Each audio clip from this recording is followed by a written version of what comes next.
हमको कभी भी आपको घर में जूठे बर्तन नहीं छोड़ने चाहिए। देखा होगा जब दीपावली आती तो माताएं कहती हैं कि लक्ष्मी नहीं आएगी, सारे बर्तन धुल के रख दो। 24 घंटे आपके यहाँ घर में बहू है, आप स्वयं लक्ष्मी हो, तो घर में जूठे बर्तन नहीं छोड़ने चाहिए। शाम को सूरज अस्त होने के बाद घर में झाड़ू नहीं लगानी चाहिए। एक बात और, आपको खड़े होकर के कभी बाल नहीं निकालने चाहिए। 5वीं बात, शाम को जो आटा आप जैसे रोटी बनाती हो, आटा मार के रख दो मिला के, और जैसे रोटियां ज्यादा हो जाएं आपको लगता है तो आटा बच जाए तो उस आटे की बनी हुई रोटी सुबह नहीं खाना चाहिए। आटा शाम को रखना चाहिए। माताएं रख देती फ्रिज में, फिर सुबह उसकी रोटियां बना के खा लेती। महाराज बहुत बड़े विद्वान कहते हैं कि उस आटे की रोटियां खाना एक मुर्दे के समान होता है। अगर आटा बच जाए तो पड़ोस को दे दो, पड़ोस में कोई हो, या गाय को डाल दो, कोई जानवर घर में उसे डाल दो, लेकिन कभी भी उस आटे की रोटियां बना के नहीं खानी चाहिए। घर में अंधेरा हो जाए और आप भोजन करने के लिए बैठे, याद रखना बुजुर्गों, कभी भी अंधेरे में भोजन नहीं करना चाहिए।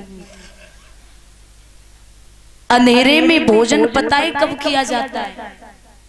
जब घर में बहुत बड़ा संकट आ जाए, जब कुछ दिखाई नहीं देता, तब चुपचाप बैठ जाओ कोने में और खा लो और उठ बैठो।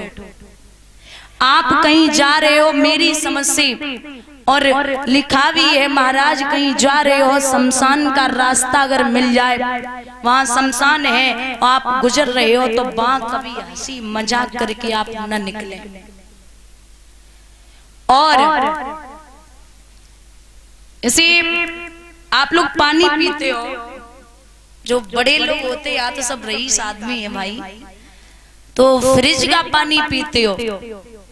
आपको अगर पानी पीना ही है गर्मी में ठंडा, तो आप जाइए बाजार, पास एक मिट्टी का मटका लाइए, उसमें पानी भर के तब पीजिए। क्योंकि आप देखना, मिट्टी की हांडी में आप दाल बनाना, मिट्टी की हांडी में दाल बनाना, वो 3 दिन तक आप खा सकते हो, असर नहीं होता, कुछ बिगड़ेगी नहीं। और वही दाल आप कुकर में बनाना, कुकर वाली दाल सुबह वाली शाम को वे स्वाद लगेगी। कुकर तो सीधी कहता है कि तू मेरी सीटी बजा, मैं तेरी सीटी बजाऊंगा। बोलिए गोविंद भगवान की। कहते हैं महाराज घर में माताएं विशेष ख्याल रखें, और असगुन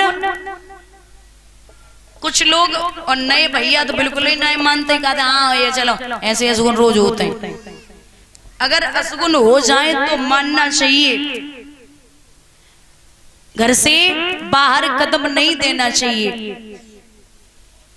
आज महाराज असगुन हुए हैं, शिशुपाल नहीं माना, और जब नहीं मान रहा है तो हुआ ऐसा